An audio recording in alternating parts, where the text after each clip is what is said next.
Salut à tous et à toutes, voici le Gogmaboss et aujourd'hui on se retrouve pour une nouvelle vidéo où on va faire un tuto de relique. Mais tout d'abord, on en profite pour faire de la pub où qu'on recrute pour le Nid d'Aigle une team en recrutement. Donc si vous voulez une team active, bah voici où y aller. Donc voilà. Bon, voici les reliques. Il y en a 9 différentes et 4 catégories. Et chaque relique, bah, utile pour un rôle spécifique. Genre, pour les attaquants, c'est mieux l'épée. L'épée, et pour les tanks, bah, et les boucliers, bref, vous voyez ce genre de trucs. Aujourd'hui, on va parler de tous ces genres de reliques. Au juste, ça sert à rien de parler des reliques de bronze parce que elles sont toutes inutiles, même pour les débutants. Je vous conseille de les utiliser pour craft des reliques. Donc, mais la seule qui est valable, c'est l'amulette de chagrin. Non, rapidité, non pas rapidité, bref, celle qui donne de l'endurance. C'est l'amulette booster d'énergie, voilà.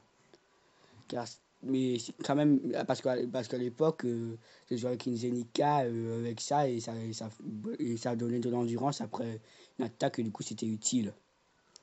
Mais oui, mais avec les mythiques, ça sert à rien. De façon de base, ça sert à rien, les reliques de bronze. Bon, voilà. Bon, déjà, je vais vous parler de quelle relique il faut pour quel rôle à quelle relique. Bah, bah toutes, pas bronze. Bah, si vous jouez un attaquant, bref, pour l'épée, faut mettre un attaquant. Pourquoi un attaquant? Parce qu'en général, c'est fait pour. Parce qu'en général, les épées, bah, ça fait des dégâts. Et comme les monstres font beaucoup de dégâts, bah, ça a une chance ça permet de one shot. Et des fois, ça peut régénérer de la vie. Comme l'épée de Kane. L'équipée à Kaguya. Et pour savoir qu'est-ce qui est un bon attaquant, bah, faut qu'il y ait au moins les bonnes reliques. Comme l'épée de Kane. S'il peut porter au moins une épée, c'est déjà bien pour un attaquant. Mais s'il porte deux, c'est excellent parce que les épées, il y en a plusieurs qui sont bien. Comme l'épée de Lazarbim aussi, car ça booste pour faire beaucoup plus mal. Il y a l'épée de Solaris qui fait des dégâts si l'ennemi a beaucoup plus de 50%, mais sinon, bah, voilà. Oui, c'est mieux avec les monstres qui ont bah, l'effet vulnérabilité ou faible aux ténèbres, parce que comme ça, bah, ça fera beaucoup de mal, mais sinon, bah, ça fera que 12 000, et 12 000, c'est pas fort. Ensuite, l'épée de Zakugan, bah, c'est un fils de dégâts physiques. Au moins, c'est neutre, et donc c'est fort. Bon, ensuite, on parlera juste des reliques or et diamant, parce que les reliques argent et bronze, ça sert à rien. Mais c'est quand même bien pour les débutants. Après, je vous montrerai une astuce comment avoir beaucoup de reliques diamant. Et la grande épée anéantisseuse, bah, c'est pour, voilà, si les monstres qui peuvent étourdir, voilà. Bon, parlons des masques. Bah, les monstres qui portent des masques, en général, ça peut être bah, des monstres de contrôle, mais aussi des attaquants. Oui, parce que en général, ceux qui mettent des masques, c'est des monstres de contrôle, comme, ou des monstres, voilà, monstres de contrôle, il y en a très peu. Mais en général, c'est mieux pour un attaquant. Pourquoi un attaquant? Bah, déjà, masque du Dr. Wadge. Bah, il enlève l'endurance à tous les ennemis en plus de faire beaucoup de dégâts. Donc, ça fait comme s'il a une attaque de contrôle en plus d'avoir fait mal. Ouais. Et surtout, si l'ennemi a été contrôlé en plus, ah bah ça marche aussi, ça a été contrôlé l'ennemi. Donc, donc en gros, ça veut dire que si l'ennemi a été attaqué par genre Dr. Wadge, parce que de Dr. Wadge, bien sûr, d'abord il y a Moonaz qui a attaqué. Ensuite, comme si Dr. Wadge a été rapide, bah il peut faire ultra mal et en même temps, bah il peut empêcher l'ennemi d'attaquer pendant au moins 2 tours. Donc, ce qui est fort. Et là-bas, les masques, c'est pour les monstres. Bref, c'est multiple en monstre. Mais c'est mieux pour les attaquants. Ensuite, masque d'Electron qui est quand même fort. Ça, c'est mieux pour les tanks. Ensuite, ça, c'est masque de Talani. Bah, ça donne un bouclier à tous les alliés au début du terrain. Du tour, bref, du coup, c'est fort. Ensuite, masque de Jasastur, ce qui fait que ça retire l'endurance, qui est fort, mais voilà. Ensuite, masque de Balthazar. Ça augmente les dégâts. Et voilà pourquoi je dis que c'est pour un attaquant. Parce que ça augmente les dégâts de l'attaquant au début du tour. Mais par contre, ça augmente pas fou. Parce que 2520, c'est pas du tout fort. Déjà, pour un légende, c'est juste fort pour un épique. Et le masque en or, c'est quand même bien. Ça retire de l'endurance à l'attaquant. Bref, celui qui vous a fait subir des dégâts. Masque de minérail, voilà. C'est une exclusif, je comprends pas pourquoi. Il y en a beaucoup quand même. Ensuite, les essences. Ça peut être porté à tous les monstres. Même qu'il elles sont pas ouf, à part, bref, elles sont fortes, mais voilà. L'essence de H, mais je veux dire pourquoi. Oui, mais ça peut être aussi, c'est surtout pour les supports, mais il y en a une qui est vraiment OP, c'est même la meilleure relique de tous. C'est l'essence d'Uriel. Pourquoi l'essence d'Uriel? Regardez. Voilà. Quand le monstre meurt, bref, votre monstre, il ressuscite. Et juste au niveau 1, 14 000 points de vie. Donc c'est quand même fort. Oui, quand je dis c'est fort, c'est vraiment fort. Et je dis pas de conneries. Et c'est mieux de porter à tous les monstres peuvent porter une essence, c'est l'essence d'Iriel qui porte. Tellement qu'elle est forte, l'essence. Oui. Ensuite, l'amulette. C'est porté par les supports ou les soutiens. Mais pas du tout les contrôles. Ou soit les monstres qui enlèvent 50% d'endurance à tous les ennemis. Pourquoi? Parce qu'en général, ça aide la team. Soit ça enlève, dans tous les cas, soit ça enlève l'endurance et des PV, du coup, bref, c'est fait pour aider votre team. Ou soit ça supporte la team en donnant de l'endurance, ou ça sur la soigne, etc. Bref, l'amulette d'Alceste. Ou soit ça fait des dégâts. Voilà, vous avez compris, les amulettes, c'est juste pour supporter la team. Donc, les monstres de support. Et l'amulette, elle est forte pour les monstres comme Ondana, qui peut enlever 50% d'endurance à tous les ennemis. Du coup, avec ça, ça fait 100% d'endurance à tous les ennemis. Du coup, ils seront obligés de recharger si on pas d'attaque à 0 endurance. Passons au piège. Le piège, c'est la pire catégorie de relique. Parce que pour activer un piège, tous les pièges, n'importe quel piège, à part le piège pestilentiel, bref, pour que ça soit activé, il faut que vous ayez subi des dégâts. Mais sauf que si votre monstre il meurt, ça sert vraiment à rien. Car à la base, il faut que le monstre a beaucoup de vie. Mais sauf que les rues de vie, vous subirez beaucoup plus de dégâts par les tortures. Donc ça sert à rien. Même le piège de Roten, voilà, c'est pas ouf. Pourquoi le piège pestilentiel est unique au début du combat? Ça enlève des dégâts fixes. Ça enlève des PV fixes à tous les ennemis. Bien sûr, si les ennemis ont moins de 1000 PV, ils meurent automatiquement. Donc, si vous voulez frimer dans les duels en direct, utilisez cette relique et mettez les monstres en restriction au niveau 4, comme ça vous battrez à un niveau 150 alors que vous êtes juste niveau 30. Et comme ça vous pouvez frimer devant vos potes en ayant vaincu à level 150. Bref, c'est vraiment pas ouf. Et c'est pour ça que Zizania, il est pas ouf parce qu'il porte que 2 pièges. Et ce qui fait que il est nul en attaquant parce que les attaquants, c'est fait pour être avec les épées. Mais là, il porte 2 pièges, donc déjà c'est dur. Et en plus, Zizania, c'est un monstre fragile. Donc s'il subit des dégâts, il peut mourir facilement. Donc voilà. Parlons des bâtons. Les bâtons, c'est bien. Pourquoi? Parce que ça peut soit c'est utilisé pour les curseurs, ça peut aussi être utilisé pour les monstres de contrôle et aussi par les supports. Déjà, pourquoi par les supports?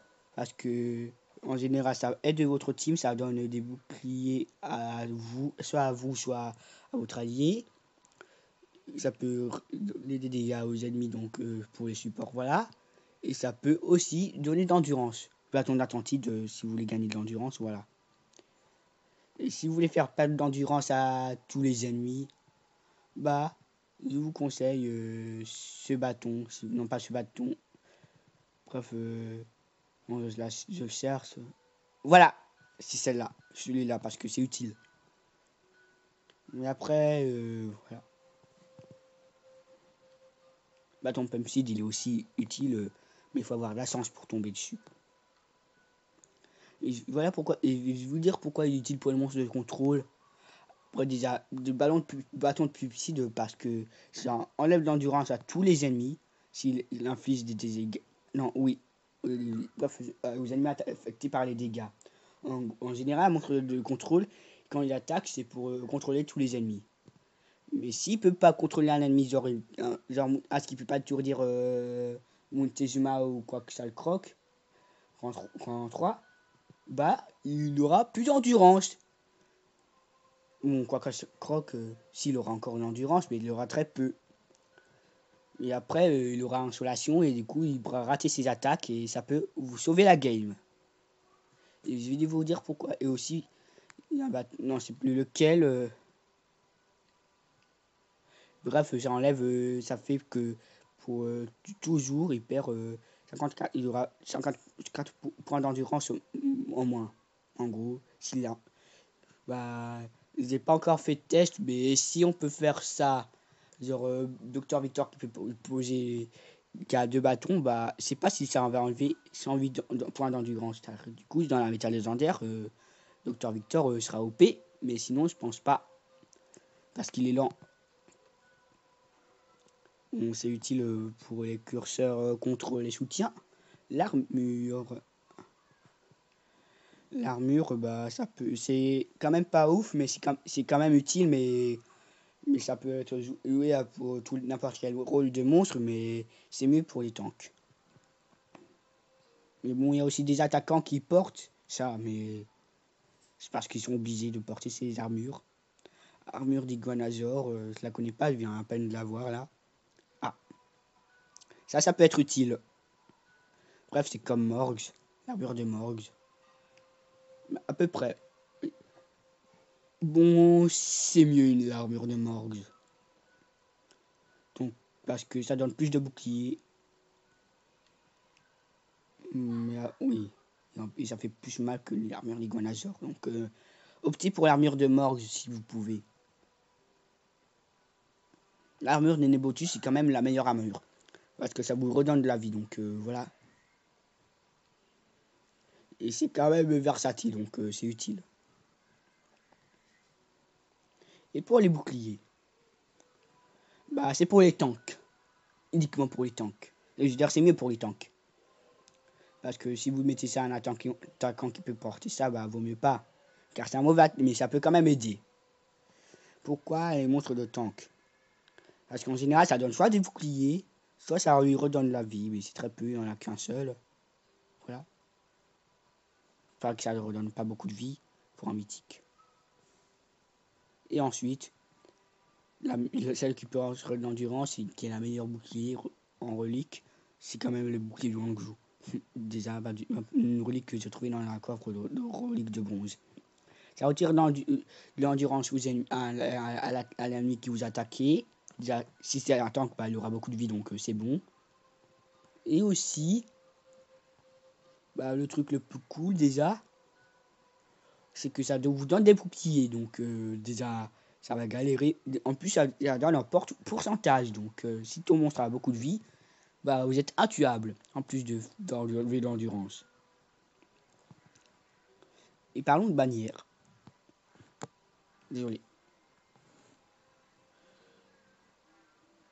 Bon, pour les bannières, C'est pour les monstres, c'est versatile. Mais c'est mieux pour les supports. Pourquoi? Parce que tout simplement, les monstres supports peuvent supporter la team. Parce que tout simplement, ça va soit augmenter l'endurance de tous les alliés. On passe ça, je cherche l'armure la bannière de Monsieur Beast, voilà. Ça donne l'endurance aux alliés, ça peut augmenter la puissance, les alliés, ça peut... Dans tous les cas, ça donne un effet positif aux alliés. Ça, c'est la première relique bannière qui donne des dégâts. Au juste, à l'époque, quand on jouait aux légendaires, les seuls monstres qui pouvaient porter la bannière, c'était les monstres de garde équipe, à l'exception de Exofex et Kotsuko. Après les mythiques, il y en a eu plusieurs, comme Mr Beast, je sais plus qui. Voilà, non, Exofex, je l'ai dit. Voilà. Et si je devais vous dire quelle relique prendre au début, déjà, je vais vous montrer comment avoir beaucoup de reliques. Ça part beaucoup, lol. Déjà, est-ce que j'ai des reliques? Non. Bref, accumuler beaucoup de coffres de reliques de bronze. Accumuler genre environ à peu près 150 à peu près. Parce que ouvrez tous et les tous. Bref, voilà. Genre, ouvrez-les, genre mettez tout ouvrir. Quand vous en avez 150 au moins. Et comme ça, vous serez sûr d'avoir un coffre de diamants. Parce que j'ai un petit compte qui est genre level 40 à peu près. Il a déjà une relique diamant. Et c'est le masque d'Eltron. Donc si vous avez genre un bâton de Pumpseed, GG à vous. Mais et puis si vous avez beaucoup de reliques. Et puis il y a aussi d'autres moyens. Si vous voulez avoir une bonne relique, genre est-ce que il faut que je trouve un exemple pour vous. Puis la gerbille, on peut la crafter. Oh, au pire, voilà.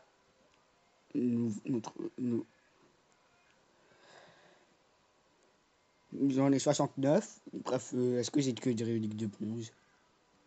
Non. Accumuler aussi. Je vais vous dire pourquoi. Même si vous n'obtenez pas de reliques de bronze dans les coffres de reliques. Dans notre coffre de reliques diamant, dans les coffres. Bref, si vous avez. Bref, je suis désolé pour l'embrouillage. Bref, si vous n'obtenez pas de reliques diamant dans les coffres de bronze, c'est pas grave. Dans tous les cas, vous obtenez beaucoup de reliques de bronze. Et essayez d'accumuler aussi les reliques d'argent et d'or. Comme ça, ça peut vous aider à craft des reliques diamants. Et ne faites pas la même erreur que moi, parce que, comme un mongol, j'ai sacrifié cette bannière OP. Bref, ça donne de la vie à tous les alliés si on vit basse. Contre un bouclier d'Atom. Non, c'est l'armure d'Atom. Oui, c'est bien l'armure d'Atom. Déjà, les armures, c'est pas ouf. Non, oui, si, et surtout, c'est la pire armure. Ça donne juste ça. J'aurais pu mettre plus. Parce que c'est pour un seul montre. Mais sauf que moi, comme à mon grand, j'ai voulu mettre ça pour clipper. Et du coup, j'ai sacrifié une bonne relique pour une relique mauvaise. Du coup, faites pas la même erreur que moi. Car je n'ai pas envie que vous fassiez une erreur sans ce tuto de relique. Et puis, je sais pas si je suis le premier youtubeur à faire un tuto relique sur ce jeu. Bref, voilà. Au juste, si vous avez aimé cette vidéo, n'hésitez pas à vous abonner et à activer la cloche des notifications et aussi à partager.